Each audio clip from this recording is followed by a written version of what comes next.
HBO's The Last of Us returns with a new season on Max. Every path has a price. 5 years after the events of the first season, Joel and Ellie are drawn into conflict with each other in a world even more dangerous than the one they left behind. CNN calls The Last of Us exquisite, fully realized, and worthy of the hype. The new season of the HBO original series, The Last of Us, premieres April 13th on Max. And listen to the official The Last of Us podcast wherever you get your podcasts. John! What? Red 7! I don't know what Red 7 means. Hot route! I don't. What is hot route? Will you just go stand on the other side, please?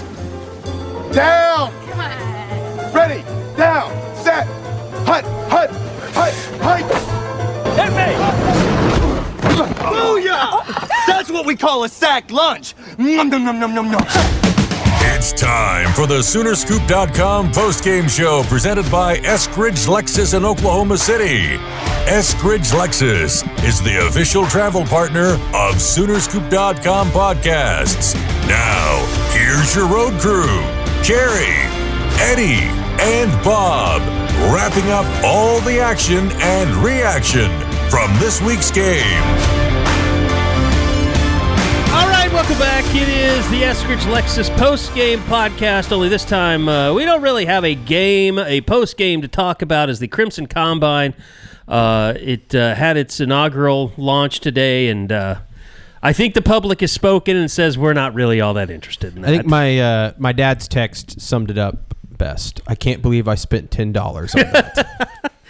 Well, he went to the Vandy game, right? He got to see an ass whooping over at Eldell. So, funny story. My dad was going to go to the baseball game today, and he didn't think that it would be sold out. So he showed up to Norman without a ticket. Turns out the game was sold out, and so he was not able to get a ticket to the game. He ended up going home. Was it the largest home crowd in history today? Yeah, they had an incredible crowd. Good job, everybody, getting out there. That was awesome. Good performance, too. Won the series 14-0, I believe. So that was really good 2 days here for the baseball team. And getting Kyson Witherspoon back out there, he looked like he was dominant today. We were working on some stuff over here at the office. Didn't get back over here until 4:30, 4:45 about? 4-ish. It was about 4 o'clock. I think about 3:30 is when Mateer came in. Okay. Yeah, the game, or whatever that was, the post-game stuff took a little bit of while, but it was good to recap. It was good to hear from Brent. It seemed like everything that happened that wasn't a part of the combine was great today. Yeah, I mean that's a good way to put it. The combine wasn't bad.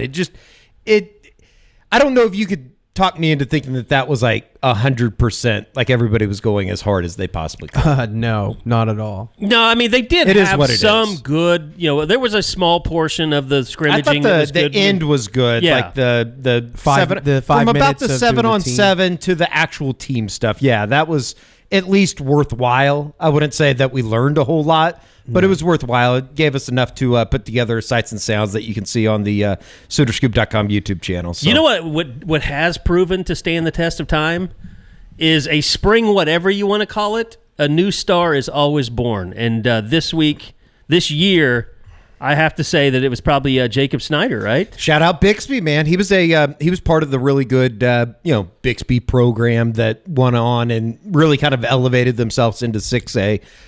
Really good two-way player, I remember. So pretty cool for him.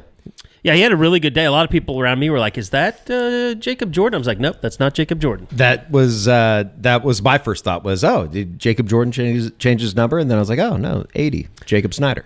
But no, I mean, you got to see Mateer sling it around for a little bit. All the quarterbacks really. I thought Gonzalez looked pretty good today, and I mean, his name was brought up in the post game.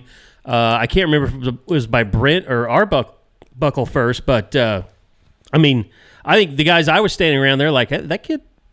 I think I was standing next to the great Nate Fakin. Yeah. He's a serviceable quarterback. And he was like, is that Jet New or is that somebody else? And I was like, no, that's the Gonzalez kid. He played a lot. I mean, he's played a ton of college football. It was at Western Carolina. Right. But at the same time, I mean, he went out to Raleigh, and they really pushed NC State in that season opener a year ago. I remember watching that on a Thursday night. So, God bless him. Hope he never plays it down at Oklahoma because that means John Mateer's doing it well. But I mean, there was little things like I stayed down with some of the offensive line stuff during the individual portion and just seeing guys like and Brent talked about it a little bit after the game.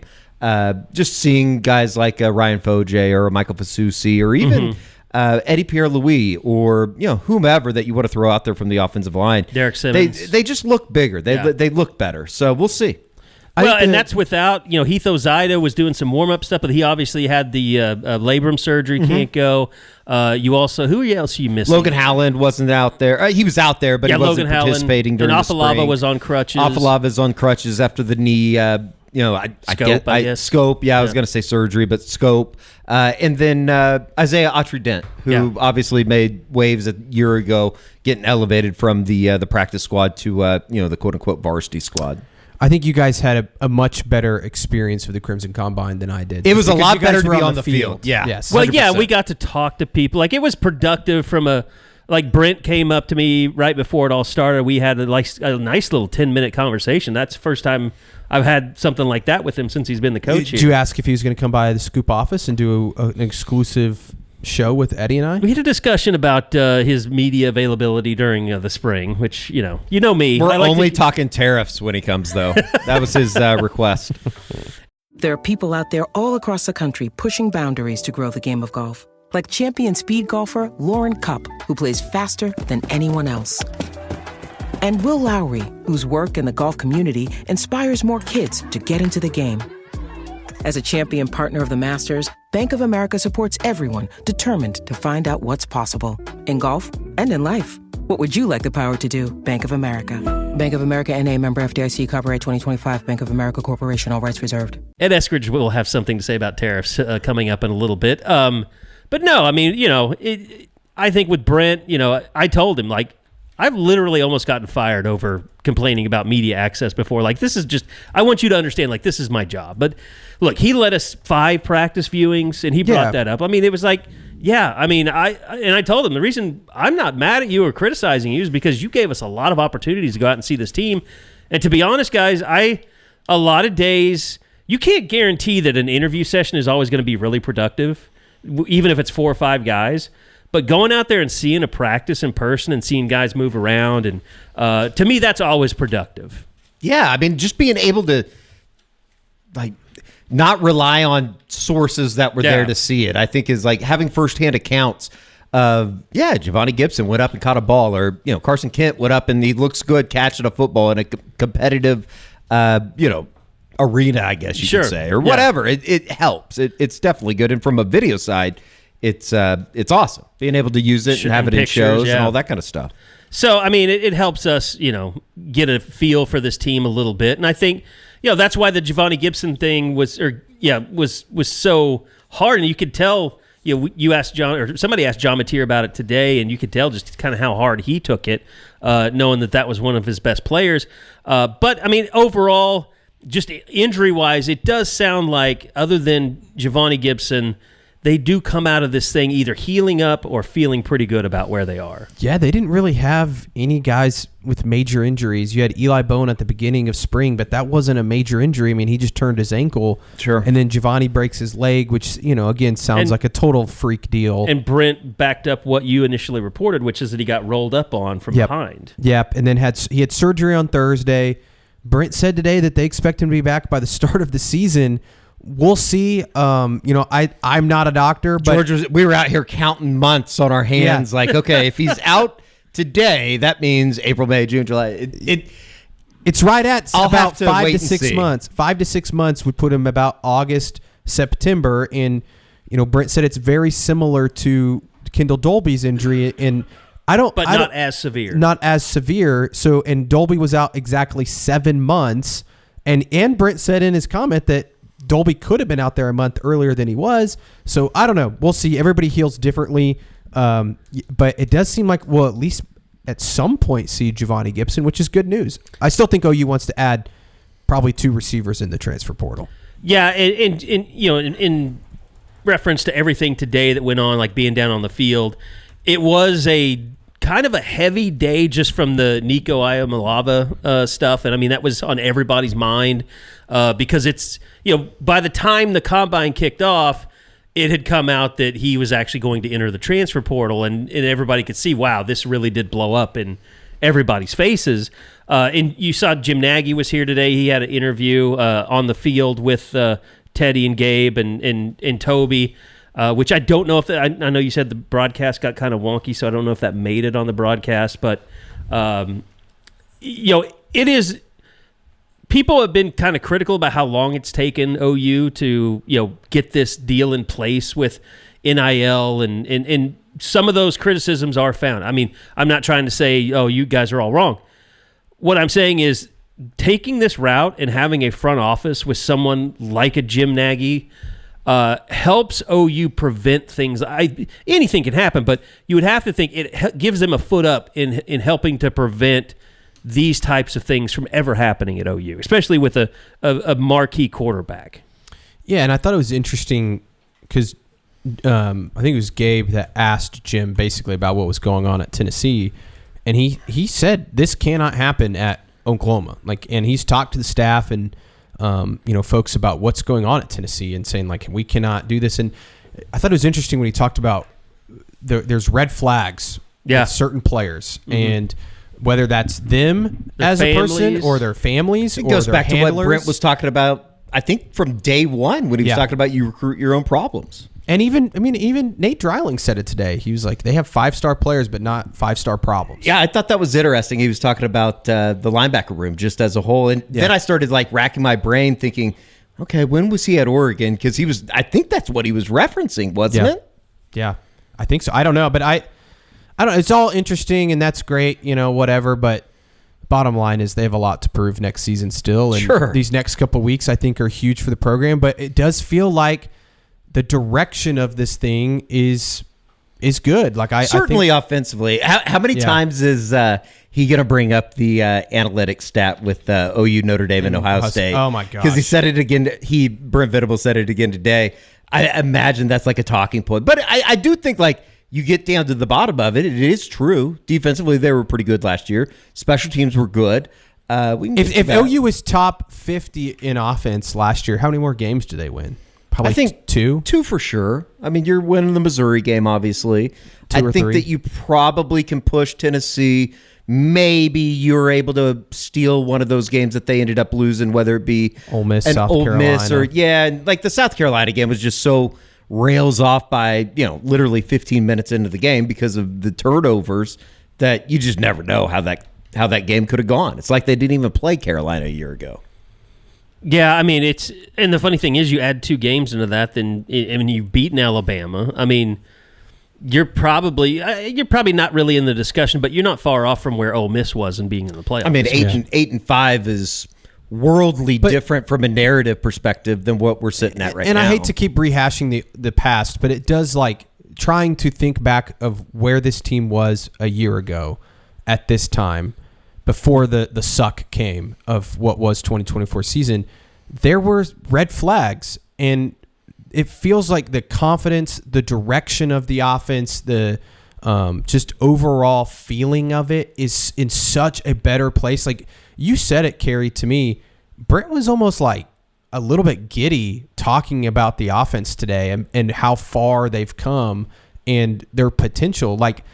That's not to say they're going to be some amazing group, but you listen to Ben Arbuckle and John Mateer versus what we heard last year from Seth Luttrell and Jackson Arnold, and it just is it's like a 180. I was thinking about this. A lot of people have said, wow, Ben Arbuckle really reminds me of Lincoln Riley and just how he carries himself. Oh, yeah.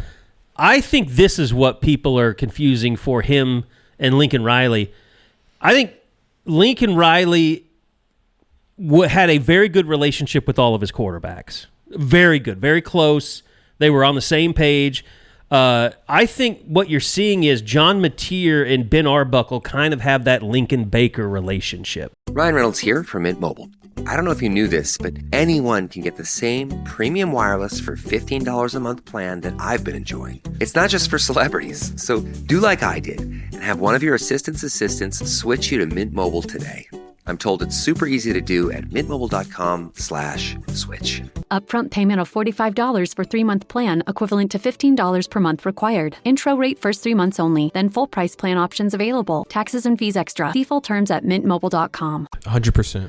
And you feel it, and it's like where they have each other's backs. They trust each other. Yeah, it's like I asked, John Mateer, do you sometimes have to be the good cop because, Ben can be so intense? And he's like, well, we're on the same page. Like, we're both intense. He's like, now if he goes, he does a certain thing and people are like freaked out by it, then maybe sometimes I have to step in and get him to understand where he's coming from. But those two were just so on the same, and you never felt that with Seth Luttrell. I mean, to me, this is one of the biggest differences. Ben Arbuckle understands that communication and talking to the media, like, that's no issue for him at all. No. Seth Luttrell, I don't think we ever talked to Seth Luttrell because he didn't want to talk to the media. And I think that's true. And the other part too is, and we talked about this, Carrie, is I thought it was really interesting that Brent said today about Michael Hawkins and saying that he's had more growth in the last few weeks than he did all of last year. And that, to me, I mean, one, that's, hat tip to Michael Hawkins and the way he's put in work.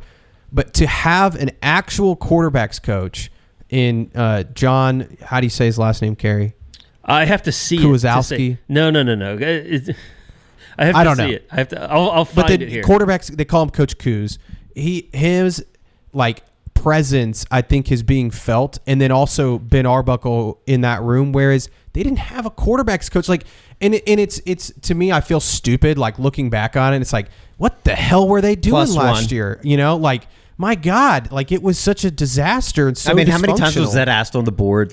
So who's coaching quarterbacks? I know. And the initial response or the immediate response was always, Seth Luttrell does that. Yeah. He did that. And I think for a lot of us that were around him, not necessarily when he was here playing by any means, but remember back to when he was down at North Texas and Mason Fine's development, I just assumed that Seth Luttrell played a big part in that. Yeah, and I think that there was just so much last year that, trying to mesh offenses, and Jackson clearly didn't have a ton of confidence in what they were asking him to do, and it was just and then you add the injuries in, that certainly killed everybody's confidence. So I don't know. I don't want to just sit here and sunshine pump the offense. They've got a lot to prove next year, but it's definitely I can say without that. It's night and day different just from a how it's being presented. By the way, John Kuzieski. Kuzieski.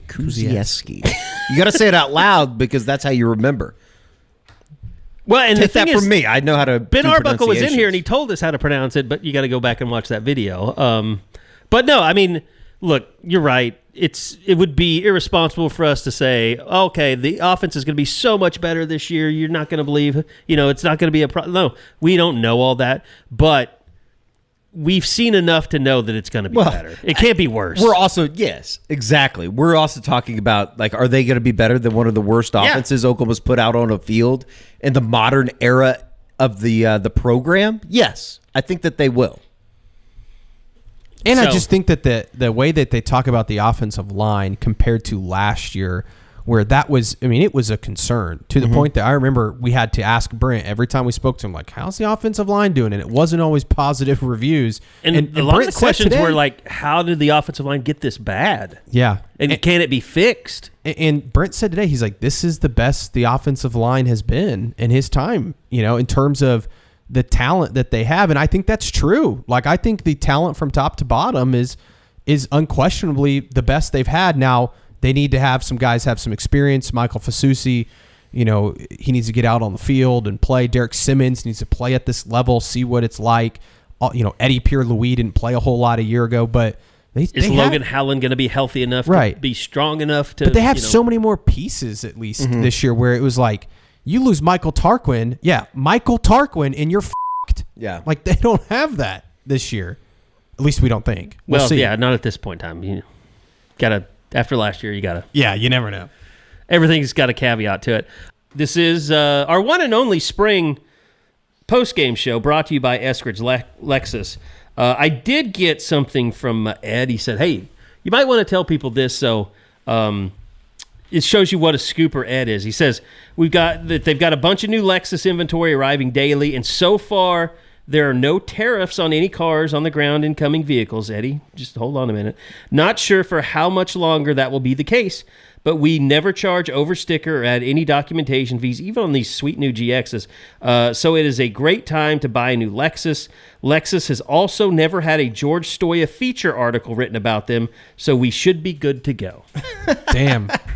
Burned. Love that. Thanks, Ed. So go in. That's a true blue subscriber, though. That's somebody that knows like all the ins and outs of what we're doing. For sure. Maybe you should get a Lexus and they'll stop being mean to you. I'll take a Lexus. I don't need a new car. I like my car, but I'll take one someday.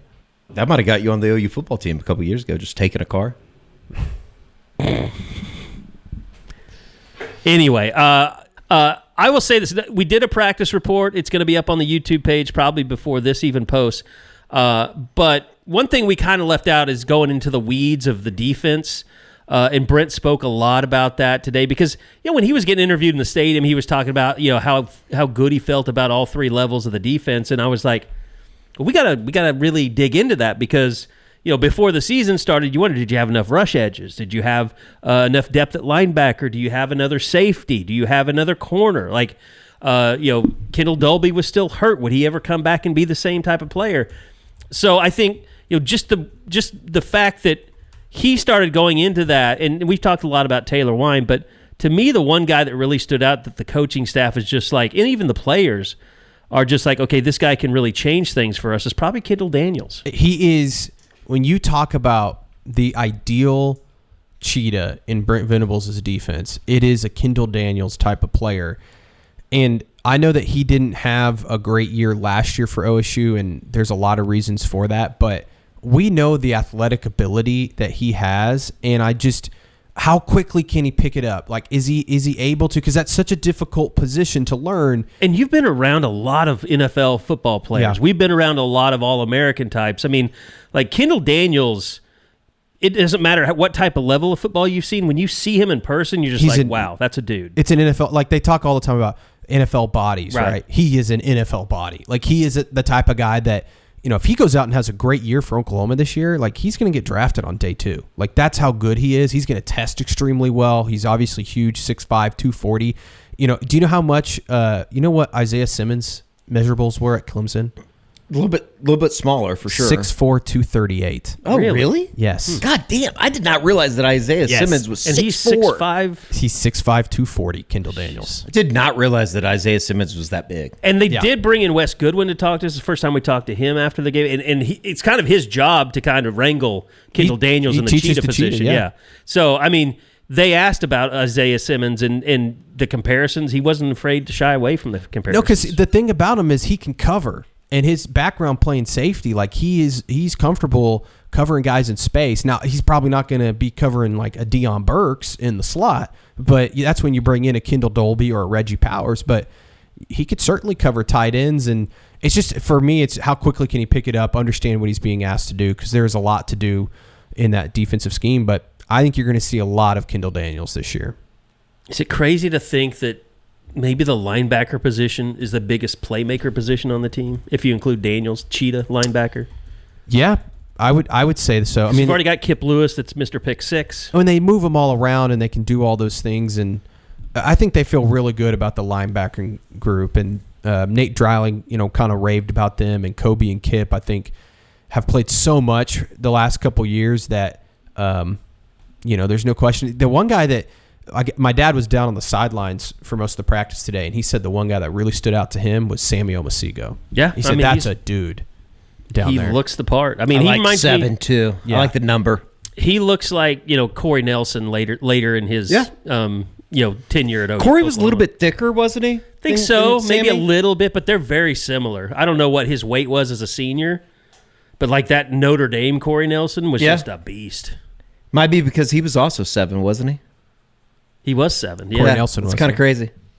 But they both just have those massive biceps and forearms.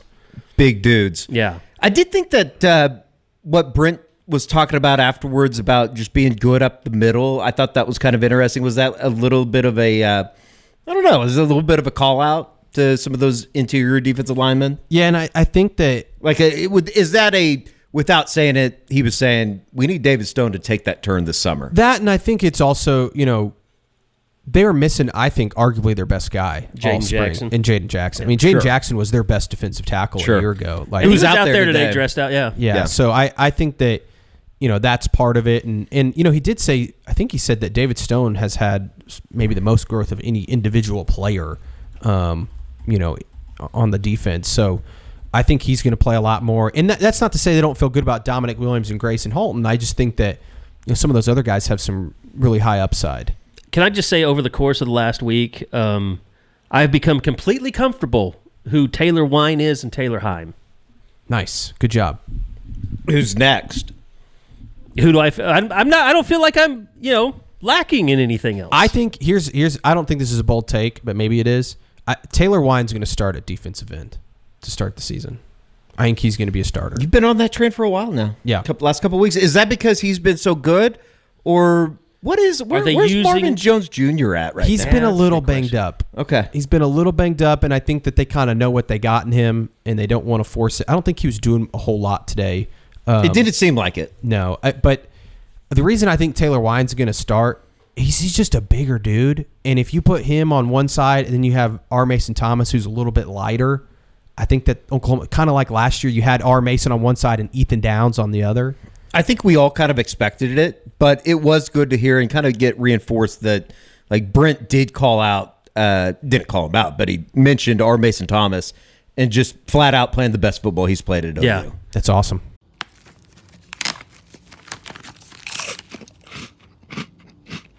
Uh-oh. The last cookie. You can get a new box of cookies in as fast as an hour with Walmart Express Delivery.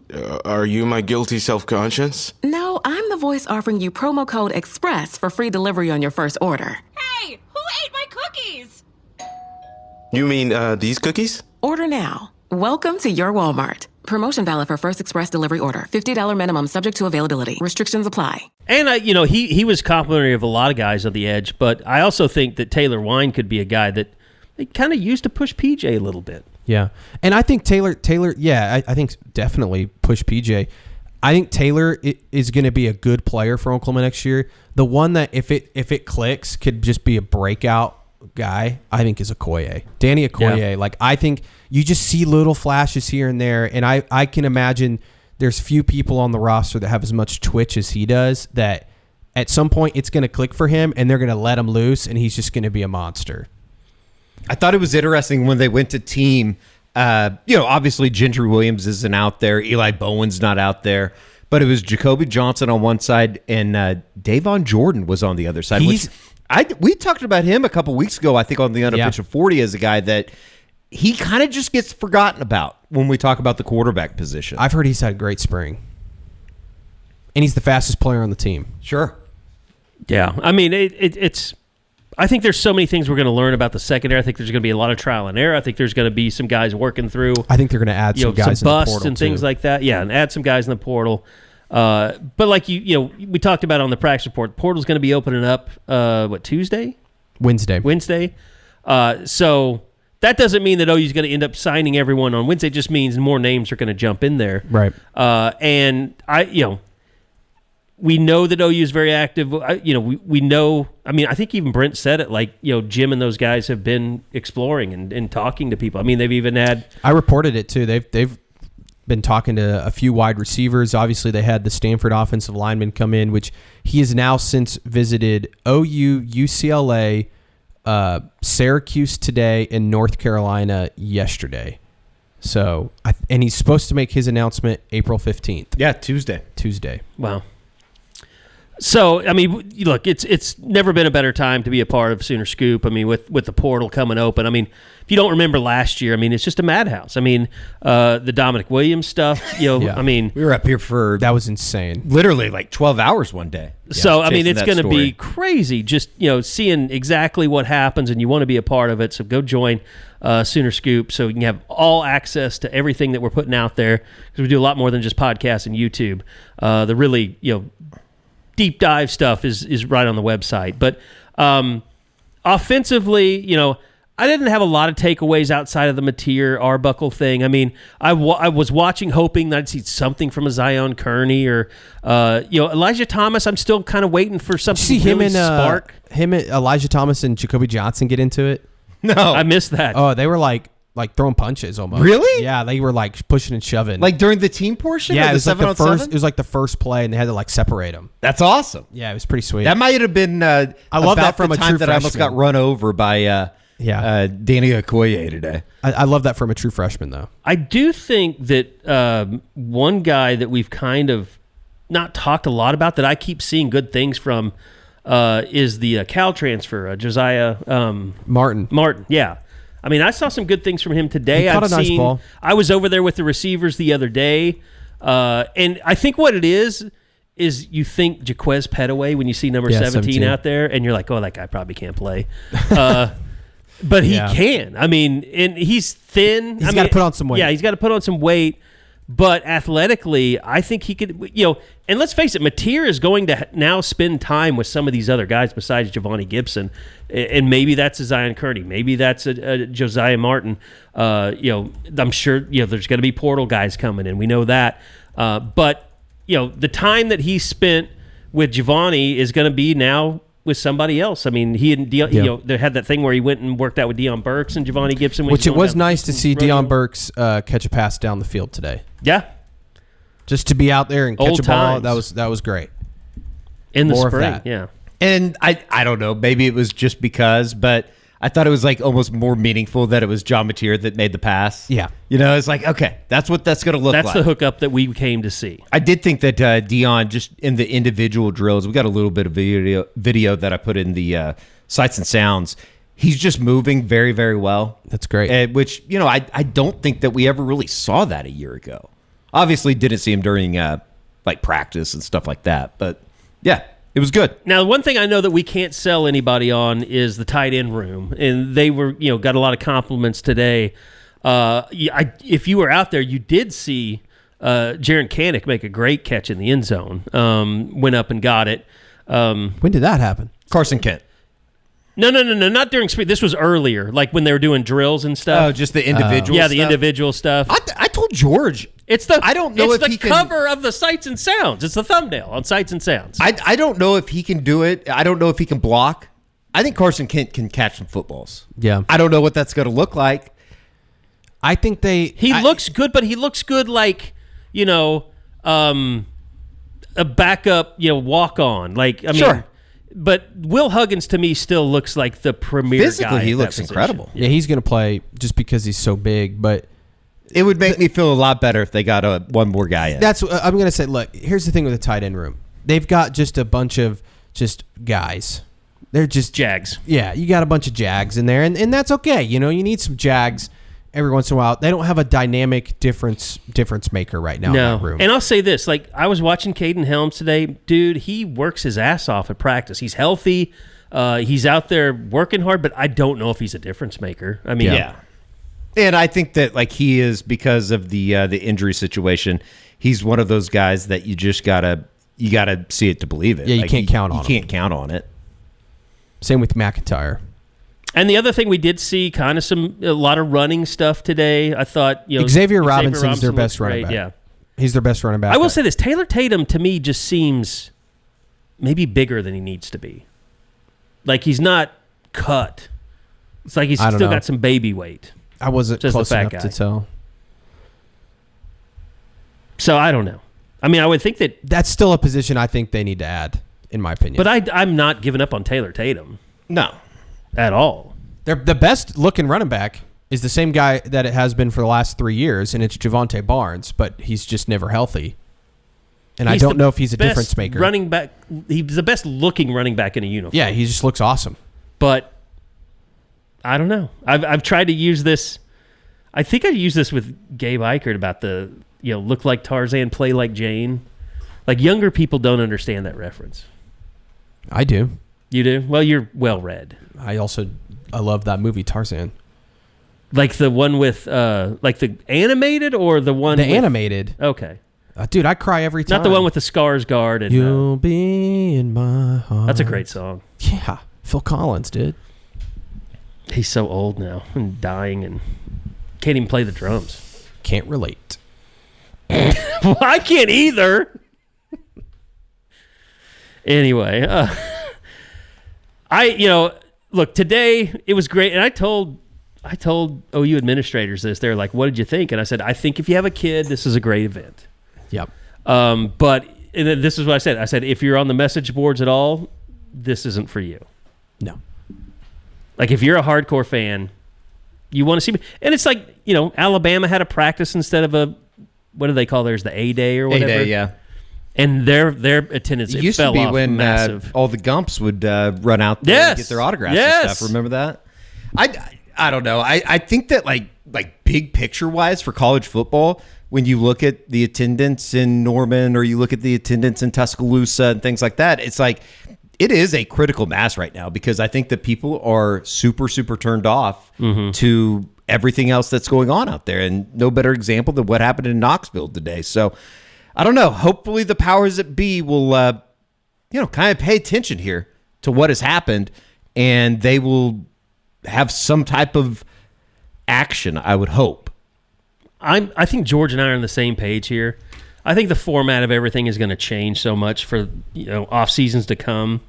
I don't think we'll all have something like this next year. I think there's a chance it's totally different. Like you could have OTAs or something next year. You remember like a couple years ago when we thought like that Friday Night Lights thing was going to be like that was the next wave. Yeah. What happened to that?